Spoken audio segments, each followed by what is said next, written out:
আগামী রবিবার ২১শে জুলাই গুরু পূর্ণিমার দিন একটি ১ টাকার কয়েন গোপনে রেখে দিন এই স্থানে।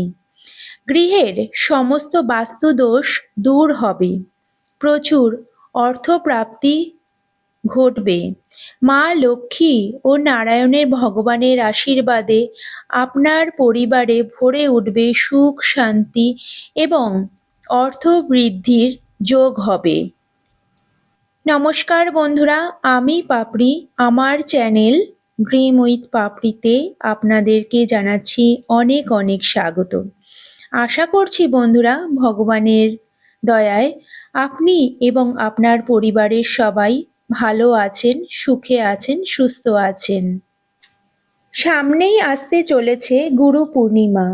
গুরুকে শ্রদ্ধা, ভক্তি, সম্মান জানানোর জন্য এই বিশেষ দিনটি পালন করা হয়।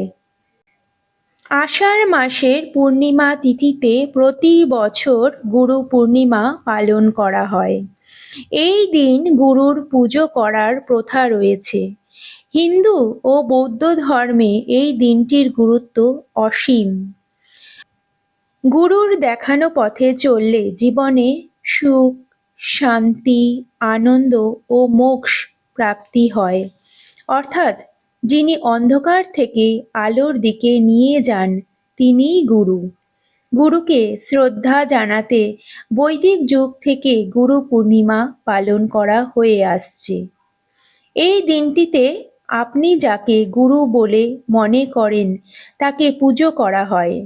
প্রাচীন কাল থেকেই গুরুদের সম্মানজনক স্থান দেওয়া হয়েছে। গুরুর স্থান বলা হয় সবার উপরে। গুরুই আমাদের জ্ঞান দান করেন, তাই তাদের ঈশ্বর তুল্য বলে মনে করা হয়। গুরু পূর্ণিমা হল বৈদিক প্রথা, যার মধ্যে দিয়ে শিষ্য তার গুরুকে শ্রদ্ধা প্রদর্শন করেন। পৌরাণিক কাহিনীতে অনুসারে গুরু পূর্ণিমার পুণ্যতিথিতেই মুনি পরাশর এবং মাতা সত্যবতীর গৃহে জন্মগ্রহণ করেছিলেন মহাভারত রচয়িতা মহর্ষি বেদব্যাস। সেই জন্যই এই দিন মহর্ষি বেদব্যাস জন্মজয়ন্তী ও পালন করা হয়। আবার হিন্দু পুরাণ অনুযায়ী মহাদেব হলেন আদিগুরু। দেবাদিদেব মহাদেব এই দিনটিতেই সপ্তর্ষি মণ্ডলের ৭ ঋষিকে মহাজ্ঞান প্রদান করেছিলেন। আদিযোগী শিব এই তিথিতেই আদি গুরুতে রূপান্তরিত হয়েছিল। তাই বন্ধুরা, সনাতন ধর্মে এই দিনটির বিশেষ গুরুত্ব রয়েছে। এই দিনটি পূজা অর্চনার মধ্যে দিয়ে এবং গুরুকে শ্রদ্ধা অর্পণের মধ্যে দিয়ে পালন করা উচিত। বন্ধুরা, এই দিনটিতে সমস্ত হিন্দু ধর্মের মানুষকেই পুজো পাঠ করাটা খুবই দরকার। আর অবশ্যই আজকে যেই উপায়টি আপনাদেরকে বলবো, অবশ্যই সেটা পালন করুন।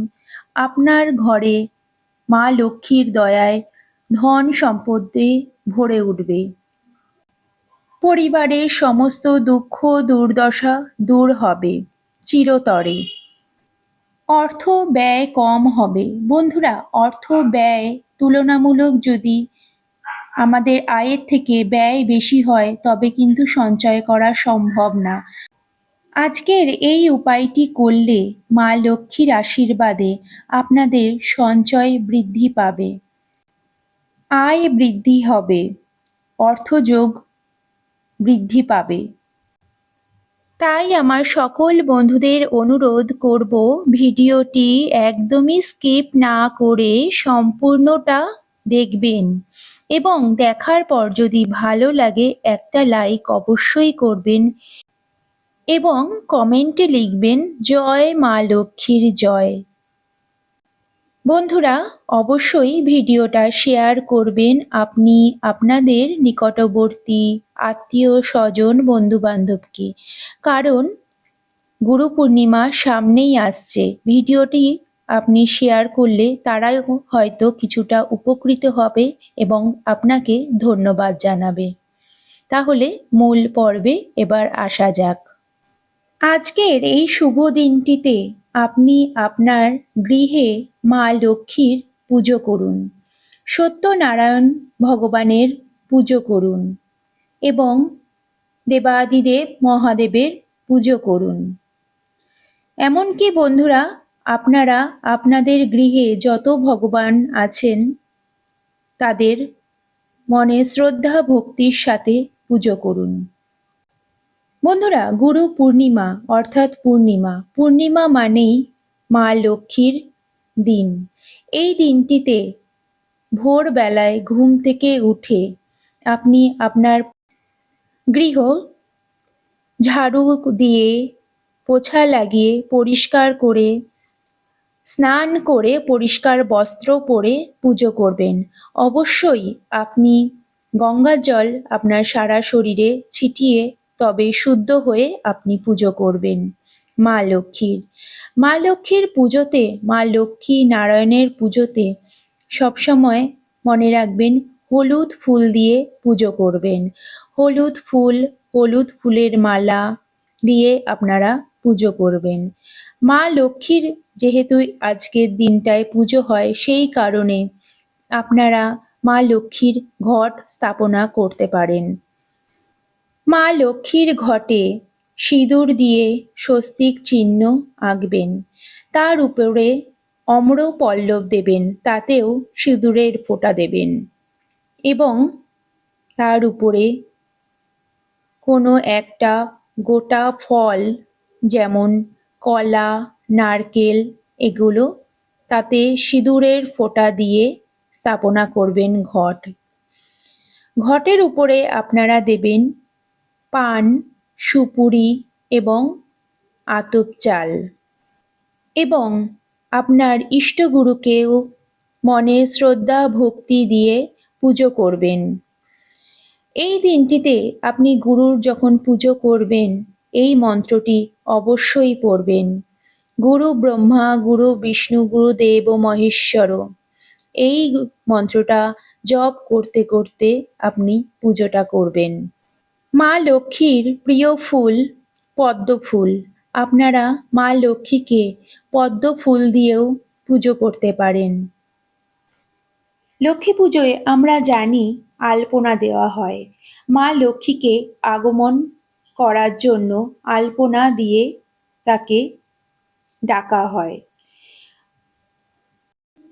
শোনা যায় যে যেখানে মা লক্ষ্মীর পায়ের চিহ্ন থাকে সেখানে মা লক্ষ্মী অবশ্যই সেখানে আসেন। এই দিনটিতে আপনি যখন আপনার গুরুকে প্রণাম করবেন, তখন যদি আপনার গুরু আপনাকে কোনো ১৬ আনা দেন, মানে ১ টাকা দেন, তখন সেই টাকাটা আপনারা কি করবেন, ভালো করে গঙ্গার জলে ধুয়ে সেটা পান সুপুরির মধ্যে রেখে দেবেন আর সেটিকে মা লক্ষ্মীর চরণে অর্পিত করবেন। এবং সন্ধ্যাবেলা যখন আপনি সন্ধ্যা পুজো করতে যাবেন, তখন অবশ্যই সেই ফুল মালা সব ভগবানের পায়ের থেকে সরিয়ে দেবেন এবং আপনি দেখবেন পান সুপুরি চাল আর কয়েন যেখানে রয়েছে সেখান থেকে আপনাদের পানটা কিন্তু শুকিয়ে যাবে, সেই পানটা ফুলের সঙ্গেই কিন্তু সরিয়ে দেবেন, কিন্তু বাকি সব জিনিস কিন্তু সব কিছু ভালো থাকবে। সেইগুলোকে নিয়ে একটা হলুদ শালু কাপড়ে একটা পুঁটলি বেঁধে আপনি আপনার রান্নাঘরে চালের যেখানে রাখা হয় তার মধ্যে রেখে দেবেন। অবশ্যই বন্ধুরা মনে রাখবেন, যখন আপনি রান্নাঘরে পুঁটলিটা রাখবেন তখন যেন আপনার রান্নাঘর একদম পরিষ্কার থাকে। রান্নাঘরে কখনো যেন এঁঠো বাসন না থাকে। মা লক্ষ্মী কিন্তু সেখানে কখনোই আসে না। রান্নাঘর যেন একদম পরিষ্কার থাকে, তবেই সেখানে কিন্তু মা লক্ষ্মী আসেন। মা লক্ষ্মী কখনোই নোংরা জায়গায় কিন্তু আসেন না। আর বন্ধুরা, এই দিনটিতে অবশ্যই আপনারা নিরামিষ আহার গ্রহণ করবেন। কখনোই মাছ, মাংস, ডিম এই দিনটাতে খাবেন না এবং কাউকে অপমান করবেন না। কারণ অপমান করা মানে গুরুকেই অপমান করা, কারণ গুরুই তো আপনাকে শিক্ষা দিয়েছে। তাহলে যদি আপনি কাউকে অপমান করেন তবে সেখানে কিন্তু আপনার গুরুরই অপমান হলো। বন্ধুরা, আজকের ভিডিওটাকে এখানেই শেষ করছি। আগামী পর্বে আবার দেখা হবে।